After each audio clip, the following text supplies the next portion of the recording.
혹시나 저런 거 사실 거면은 뭐 저한테 뭐 메일 주시면 제가 싸게 어떻게 하나 제가 100만 원 드릴게. 이렇게 등기랑 같이 100만 원 드릴 테니까 등비도 내주시고 종류별로 다 있어요, 여러분. 안녕하세요. 네, 보름 전 월보를 만나 완전한 팬이 되어버린 파크로나라입니다. 구해줘 월보를 만나기 전까지 저는 부동산 비관론자였습니다. 가난을 추구한 것은 아니었지만 돈이 조금 부족하면 부족한 대로, 가족이 행복하면 그만이지라는 주의였어요. 그런 저의 어리석은 생각이 부모님께도 영향을 미쳤고 결국 전세 끼고 빚으로 장만하신 서울에 있는 아파트를 올해 3월에 매도하시는데 일조를 하게 되었습니다. 정리를 하고 남으신 금액 5억 원을 가지고 아버지께서는 어머니와 협의하에 예금으로 거치하셨지만 또다시 어머니께서는 투자를 하기 위해 이곳저곳을 알아보기 시작하셨어요. 아버지는 공직에 한평생 몸담고 계셨기에 빚을 지는 것을 싫어하시고요. 어머니께서는 또 그 반대이십니다. 서울 아파트를 매도하기 전에는 빚으로 밤잠을 이루지 못했던 아버지셨는데 매도 후에는 오히려 또 어머니께서 이제는 다시는 서울에 진입을 못할 것이라며 매일 후회하시는 일이 연속이셨습니다.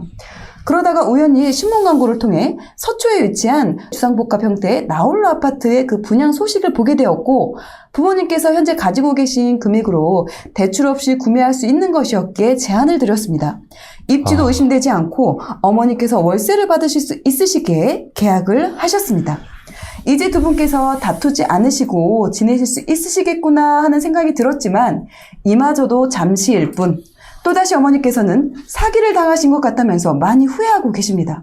왜냐하면 분양받은 것이 아파트인 것은 맞지만 계약 면적은 12평이고 전용 면적이 8평이라서 너무 작은 것을 5억 6천이나 주고 사셨으니 충분히 이해가 갔습니다. 그래서 어머니를 안심시켜드리고자 계약서를 다시 한번 살펴보고 이것저것 알아보기 시작했지만 공부하면 할수록 서울에 있는 집을 매도하시도록 종용했던 저를 향한 후회만 몰려오기만 했습니다. 왜 부동산에 좀 더 관심을 갖지 못했을까? 왜 내가 직접 알아볼 생각을 못했을까? 그리고 무지했던 나로 끝내면 되었을 것을 왜 부모님께서 평생 이루신 재산을 한순간에 물거품으로 만들었을까? 제 자신에 대한 후회와 부모님께 죄송한 마음으로 자괴감에 빠진 나날을 보내게 되었습니다. 부모님께서 구매하신 그 서초에 있는 현재 짓고 있는 나홀로 아파트는 내년 입주 시점인 5월에 등기를 친 후에 바로 매도하여서 서울에 아직 저평가된 아파트를 전세 끼고 구매하는 것이 맞을지 아니면 비록 작은 소형 아파트지만 향후에 매도한다면 시세 차이까지 노릴 수 있어서 그냥 가지고 가는 게 또 현명할 것인지 네, 사실 이 질문을 드리는 게 마땅한지 굉장히 조심스럽지만 너무나 걱정이 많으신 어머니께 조금이라도 안심을 시켜드리고 싶어서 염치불구하고 질문을 하게 됩니다. 저희는 어떻게 좀 해결을 할 수 있는지 두 분의 조언을 듣고 싶습니다. 라고 말씀을 해주셨어요. 어떻게 보면 이분은 앞에 사연과는 약간 좀 반대되는 사연이에요. 그렇죠. 앞 사연에서는 좀 도와드리고 싶은 마음에 이제 부모님 사연을 내셨는데 이분은 이미 부모님의 그런 매도를 할 수 있게끔 이렇게 도와드리는 상황인데 이게 잘 한 것 같지가 않다라는 생각이 들어서 사실 저희가 지금까지 계속 매수만 했잖아요. 최근 한 1년, 2년 사이에 매도하신 분들 중에 그 소갈이 하시는 분이 진짜 많아요. 그렇죠. 팔고 나서 너무 많이 올랐잖아.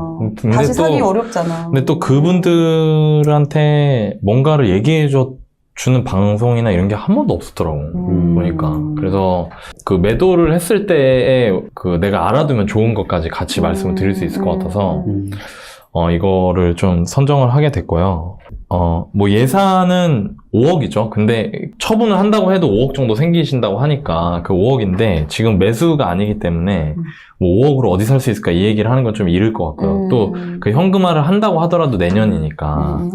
일단은 지금 여기에 전용 8평, 그러니까 계약 12평, 전용 8평짜리 서초에 있는 뭐 나홀로 주상복합 형태인 것 같아요. 오피스텔이나 뭐. 그러니까 그거가 내가 지금 적정한 거 아닌가. 알아봐야 되잖아요. 판단할 수 있게. 그런 걸 어떻게 판단해야 될까? 특히 이 방송 보실 때 여러분들 중에 이제 부모님들이 야 이거 뭐 어디에 좋은데 뭐 서울에 뭐 노른자 땅에 오피스텔이라는데 이거 월세 나온다는데 내가 이거 하나 할까? 이런 얘기 하시는 부모님들도 많으시거든요. 맞아요. 그런 분들이 어떻게 의사결정 하시는 게 좋은지 그거를 좀 말씀을 드리면 좋을 것 같아요. 네이버 지도를 보면 자 여기가 강남입니다. 여기가 서초죠. 명실상부 대한민국에서 가장 비싼 땅입니다. 여기가. 여기 들어가면 이제 서초는 이쪽이고요. 이 근처 어딘가에 있는 아파트, 오피스텔, 주상복합 형태의 그런 건물을 분양을 받으신 거예요. 일단 지적도를 한번 볼게요. 네.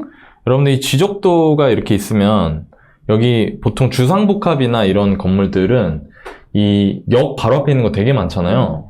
그런 거는 다 이 핑크색이 짓는 겁니다. 상업지역에. 네, 상업지역에 짓죠.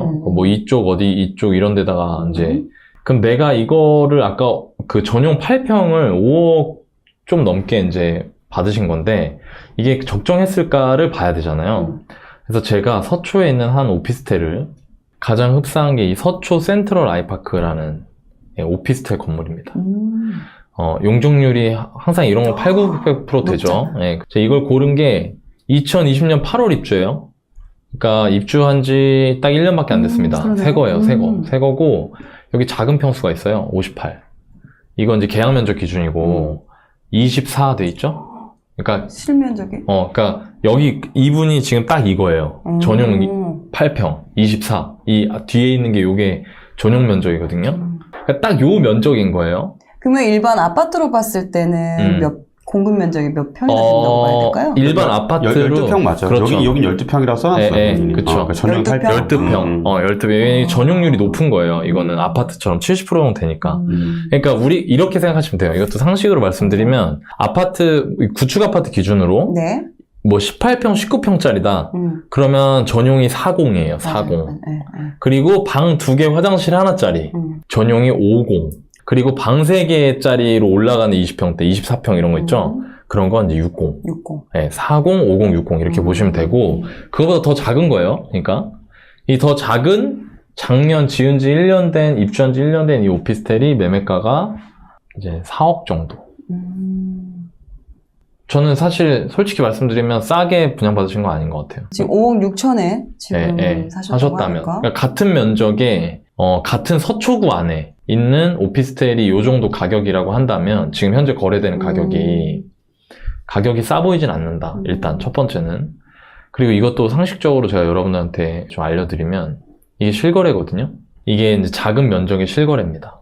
이 정도부터가 이제 진짜 거래가라 볼 수 있는데 지금 계속 이 정도 가격이잖아요. 3억 5천에서 4억 사이. 여러분 이거를 잘 보셔야 돼요. 오피스텔도 오르는데요 라고 하는데 오피스텔이 오를 수 있는 건 아파트 시장이 진짜 너무 뜨겁기 때문에 아파트에 도저히 접근할 수 없지만 그 입지에 살고자 하시는 분들이 아파트를 대체할 수 있는 수단으로 찾으면서 올라가는 거예요. 그러면 아파트 내 집 마련을 할 분들이 방 원룸짜리 구조를 내 집 마련하려고 하시지는 않을 거 아니에요. 그러니까 적어도 방 2개 혹은 3개짜리 이런 오피스텔들이 가격이 조금 올라갔고 이런 작은 면적들은 정말로 사실 올라가기가 쉽지가 않다. 그래서 저는 사연자분께 내년에 그 입주가 되면 그 시기에 정리를 하시고 이 문제는 이거예요. 그거 정리했는데 그것까지 올라가면 진짜 속이 뒤집어지는 거죠. 아니 왜냐면 오피스텔 작은 것까지도 올라갈 수도 있어요. 나중에는 정말 끝까지 가면. 근데 그걸 저는 일반 사람은 타이밍 잡기 어렵다는 거죠. 그치. 일단 매도를 하시고 매도해서 남는 돈으로 살 수 있는 서울에 있는 아파트를 하나 사두시는 게 어떨까. 네. 근데 1주택자가 매도를 했을 때 무주택으로 내려가는 건 아닌 것 같아요. 리스크가 저는. 더 크다. 네. 그러니까 이게 왜 이런 일이 생기냐면 자꾸 내가 손해를 요만큼도 안 보려고 하니까 나는 고점에 팔고 내가 팔자마자 가격이 떨어지고 가격 떨어져서 오르기 직전에 나는 사고 난 이게 될 거라고 믿는 거야 사람들이. 여러분 그거 안 됩니다. 더 올라가면 진짜 황당합니다. 떨어지면 어떻게 해요? 떨어지면 살면 되죠. 그럼 10년 15년 뒤에 또 인플레가 있으니까. 그래서 저라면 이거를 매도할 수 있는 시기가 됐을 때 매도를 하고 현금 들고 있는 게 아니라 더 올라가면 이제 환장하니까 그때 다른 집으로 즉시 바꿀 것 같다. 아파트로. 여반님 의견은 어떠신가요? 이분 이제 사연을 정리하면 매도에 따라서 매도한 이후에 가격이 많이 올랐고 그리고 나서 이제 급하게 매수한 게 제가 찾아보니까 뭐 어떤 곳은 도생이라고 하고 또 어떤 곳은 아파트라고 하고 맞아요. 그리고 사실 여기가 보니까 아파트하고 오피스텔이 혼재되어 있더라고요. 단지에. 네, 그게 주상복합. 근데 뭐 이분 얘기의 근거대로 말씀을 드리면 주상복합인 것 같고 제가 오피스텔 뭐 이런 거 나홀로 사지 말라 이렇게 하잖아요. 왜냐면 제가 샀거든. 제가 그거를 사서 좀 고생을 하신. 저는 사서 지금 한 8년 넘게 가고 있으니까 사실은 그거에 대해서 이제 어떻게 변하는지 너무 잘 안다는 거죠. 너무 사실은. 잘 아시는 거지. 그러니까 겪어왔으니까. 등길 갖고 빌라도 마찬가지고 여기 뭐 아까 월세 얘기하시더라고. 따박따박. 나 해봤거든. 그거에 8년 뒤를 잘 몰라 사람들이. 그러니까 상승장만 봤기 때문에 지금 하락장을 이제 조금 그런 부분에 고민을 하셔야 돼요. 이분 결론만 말씀드리면 이분은 일단은 매도를 고민하셔야 돼요. 왜 그러냐면 첫 번째 이유는 이분이 선택한 평형이 12평형이에요. 사실 근데 중요한 거는 실평수로 해서 봐야 돼요. 네. 실평수로 보는 게 어차피 우리는 그 안쪽에 거주하기 때문에 거기에 맞게 하는 게 맞다고 생각하고요. 이분이 12평짜리는 문제가 뭐냐면 코크님 사업할 때 예를 들어 그러니까 내가 내 물건을 사람들이 많이 공급할 수 있는 게 좋을까요? 아니면 독점인 게 좋을까요? 독점이 좋죠. 근데 사실 많은 사람들이 아파트를 좋아하는 거는 그 아파트가 우리나라는 공급을 할 때 그냥 살 수가 없어요. 무주택이 길어야 되고 소득이 낮아야 되고 막 되게 많아요. 그러니까 아파트는 청약이란 걸 거쳐가지고 사는 거예요. 근데 특히 24평, 30평 그런 쾌적한 거는 근데 얘는 12평짜리야. 얘 경쟁 상대가 있을까요? 없을까요? 많이 있을 것 같아요. 그러니까요. 엄청 원룸도 많죠. 있고 네. 오피스텔도 있고 그러니까 사람들의 그 수요에 비해서 공급이 많으면 사실은 그럼 가격이 많이 이렇게 뭔가 하기가 어려워요. 얘는 별로 경쟁력이 물론 서초에 있는 건 굉장히 의미가 있는 거지만 물론 이따 뒤에 보여드릴게요. 경쟁력이 좀 애매한 부분이 있어요. 그래서 일단 매도를 해야 되고 그리고 두 번째로 중요한 건 뭐냐면 그러니까 얘는 오피스텔과 원룸과 경쟁할 수 있기 때문에 그렇게 좋은 물건은 아니에요. 네. 그나마 나인님이 얘기한 것처럼 조금 이런 것들도 대형 평형 같은 경우는 오를 때 올라. 근데 이제 강남 다른 아파트들은 훨씬 더 많이 올랐지. 훨씬 많이 올랐죠. 상승률은 좀 약간 적은 부분이 있고 또 한 가지 말씀드리면 제가 이제 아까 이분이랑 비슷한 물건을 어떻게 찾을까 고민하다가 근데 비슷한 물건 딱 맞는 건 없더라고요. 아니, 맞는 건 없는데 그나마 좀 비슷하게 찾은 게 여기 서초 대우 빌프라임이었어요. 여기가 2005년에 됐고 112세대예요. 이분도 약간 100세대 정도 왔다 갔다 하는 것 같더라고요. 근데 이제 이거를 보면은 여기 면적이 매매고 이게 56이에요. 56이라는 거는 아까 이분 12평이니까 이거보다는 더 큰 거죠. 네. 이게 더 좋다. 네, 이게 더 좋은 좋고. 거예요. 그런 거 있죠. 아까 그거는 신축이고 새 거. 이거 얘는 조금 구축, 구축이지만 좀 더 큰 평수예요. 평형이. 근데 면적은 이제 좀 더 큰 거. 그리고 위치도 얘가 좀 더 좋아요. 근데 이제 어떻게 됐냐라고 보면은 나홀로나 오피스텔을 제가 왜 싫어하냐면 코크님 혹시 주식할 때 주식에서 제일 무서운 게 뭔지 알아요? 상패. 근데 상장 부동산에서 배치. 제일 무서운 게 뭔지 알아요? 안 팔리는. 안 팔리는 거.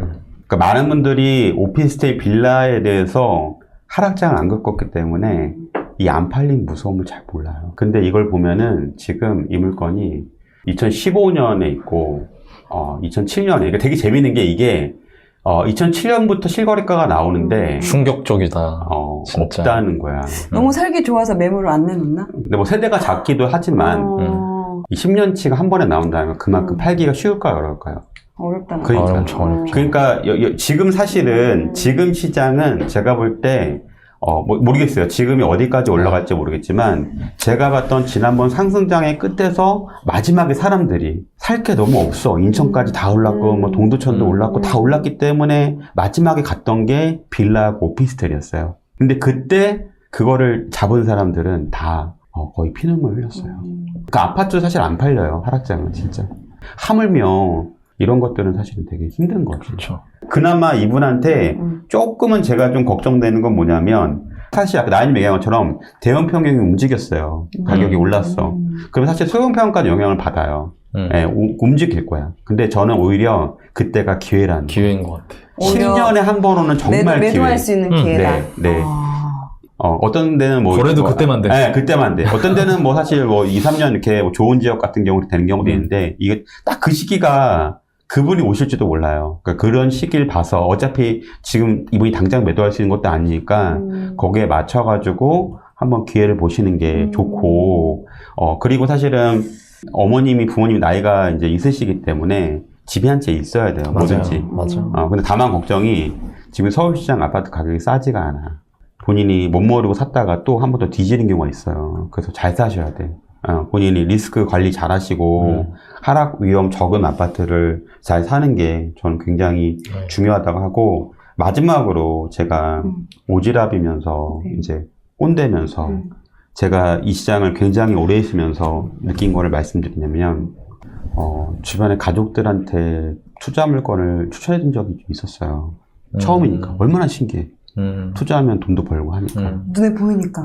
근데 이제 느낀 건 뭐냐면, 잘하면 본전인데, 못하면 진짜. 그러니까 안 되면 이제 너무너무 힘든 거죠. 특히 상대방도 가족은. 힘들고, 나도 힘들고. 근데 가족은 말할 것도 없어, 남이야. 진짜. 이제, 그리고 저도 마찬가지야. 나이는 마찬가지일 거야. 이런 걸 받으면 고민을 되게 많이 해. 네. 왜냐하면 이 얘기가 틀리면 사실 얼마나 그렇죠. 민폐야. 네. 한 집안의 그 사람이 어떻게 네, 보면 5년 뒤, 10년 뒤에 결정되는 건데, 아니, 내가 본인도 사실 운전면허가 없고, 상대방도 운전면허가 없는데, 거기서 좌우를 가라 막 말을 해요. 이게 사실은 되게 위험한 거라니까. 이 사람 선택해서 이 사람 결정하잖아. 그러면은 그 사람은 받아들여. 예를 들어 내가 추천했는데, 떨어졌어. 예를 들어. 그러면은 나는 평생의 천철지 원수야. 그래서 누군가를 도울 때는 이 생각을 해야 돼. 저희는 이거를 되게 오랫동안 했기 때문에, 그리고 남들보다 더 경험도 많고 했기 때문에 사실 말씀드린 거지만, 이게 섣불리 누군가 돕는다고 선이 나라. 근데 두 번째는 내 능력도 중요한 거야. 실력. 그럼요. 내 실력이. 그게 안 되는데 그건 도우면. 선의도 아니에요. 그래서 이분 같은 경우는 그나마 내년이나 이렇게 입주하면 그나마 신축이니까 그래도 어떻게 보면 좀 더 기회가 될 거야. 황금하는데 미안하지만 좀 더, 또 눈먼 돈이 있어요. 또 시간이 갈수록 매도하기는 더 어려울 거 아니에요. 연식이 이제 가다 보면은. 그래서 나는 그래서 아까 그 얘기한 거야. 그러니까 그걸 어설프게 재려고 하다가 이거 만약에 내가 손해 안 보고 팔려다가 손해 안 보고 팔려다가 매도 못하면은 진짜 안 팔리는 거죠. 참고로 저는 뭐 이제 부모님이 저한테 이제 월세 받는 거 하나 해달라고 뭐 해줄 수 있죠. 저는 그냥 돈으로 드려요. 그게 맞더라고. 엄마 미안해. 넌 뭐하니? 제가 그냥 돈으로 드릴게요. 네. 제가 오피스텔 얘기 나왔으니까 하나 보여드릴까요? 강남역 인근입니다. 여기 수요가 우리나라에서 진짜 많지 않을까요? 여기 강남역인데 입지로 최고죠. 입지 최고야. 그 여기 보면은 요 뒤쪽에 여기 오피스텔들이 좀 몰려 있어요. 테헤란로. 여기 오피스텔 하나 찍어볼까요? 가격순 정렬하겠습니다. 네. 그럼 제일 비싼 게 위에 있겠죠? 그러겠죠. 그죠? 전세가 2억 2천인데 매매가 2억 1천이에요. 2억이요. 아까 노바이 말씀하셨던 근데 전세는 들어와. 그 얘기 잠깐 뭐냐면 살 수는 있는 거니까 편하니까. 그러니까 내가 사기는 싫은 거야. 입지가 있으니까 그래도 그나마 여긴 나아요. 임대는 나가니까. 그러니까 이런 부분들이 있다. 그러니까 이런 부분들이 있어서, 왜냐면 제가 그런 얘기 되게 많이 듣거든요. 저도 월세 나오는 것 좀 어떻게 안 될까요? 근데 이런 부분들이 있다는 거를 여러분들이 잘 알아보시고, 생각하시고 좀 투자를 하시더라도 그렇게 하시는 게 좋지 않을까라는 생각이 듭니다. 제가 원래 월세 되게 좋아하는 사람이에요. 처음 시작할 때는. 따박따박 얼마 좋아. 저희한테 월세 월급에. 안 알려주셨잖아요. 왜냐면 하지 말라고. 내가 피를 좀 많이 흘렸거든. 그러니까 왜냐면 그 결과적으로 이제 중요한 게 부동산은 시세착오를 버는 거더라고. 혹시나 저처럼 나이님이 또 이거 방송 나왔으니까 저것도 뭐 비로 잡으러 가자 또 이러면 플러스핀데요? 8년 뒤에 저처럼 또 이렇게 개고생하는 또 진짜 피눈물 흘리면서 진짜 남의 같지가 않아. 이런 사람들 마음이 남의 같지가 않아. 그러니까 나도 항상 늘상 그러고 있으니까. 네. 응원드려요. 혹시나 저런 거 사실 거면은 화이팅! 저한테 뭐 메일 주시면 제가 싸게 어떻게 하나. 제가 100만 원 드릴게. 이렇게 분기랑 같이 100만 원 드릴 테니까. 분비도 내주시고. 종류별로 다 있어요, 여러분. 이렇게 웃으면 안 돼. 얼마나 마음 아파. 뭐 하는 거야, 지금? 정말 진짜 사람이 속상하시겠어. 못됐어. 진짜, 와, 정말. 여기 가운데서 얘기하면은, 아이고, 좋네, 맞네, 이거만 하면서, 야, 이걸로 다 먹어, 이걸로. 야, 우리는 이거 준비한다고, 준비 막 하면서, 막 이렇게 빨갛게, 막 빨간 펜 이렇게 하는데, 이걸로 그냥, 근데 저도 주변에서 이제 보면 두 분께서 진짜 되게 긴장을 엄청 많이 하시고, 이렇게 실력이 있는 두 분이 왜 이렇게 긴장을 많이 하실까? 저는 좀 그런 생각들도 했었는데, 그만큼 이런 답변을 해드리는 게 진짜 한 가정에 정말 어떻게 보면 인생이 달린 전체가 그러게요. 달려있는 문제이기 때문에 그래서 두 분의 어깨가 좀 상당히 무거워 보이는 부분이 있고, 그래서 저도 그 무거운 짐을 짊어지고 싶지 않습니다. 네, 그래서 두 분께서만. 이거 뭐야? 함께 지금 진짜 야 이런 말 할 때는 마지막에 함께 나누겠습니다 이렇게 해야지 다정한 거 아니야. 지금 나 순간 여러분 카메라 내가 꺼봐. 지금 시대로 나탔는데 머리 감은 짐승을 거는 게 아니야. 뭐로 굳이 셋이 나눠요. 둘이 그냥 그래, 들고 가지. 그래. 지던 짐 계속 져라 뭐 그러게 너네들이. 아, 네, 여러분들 또 무섭네. 네.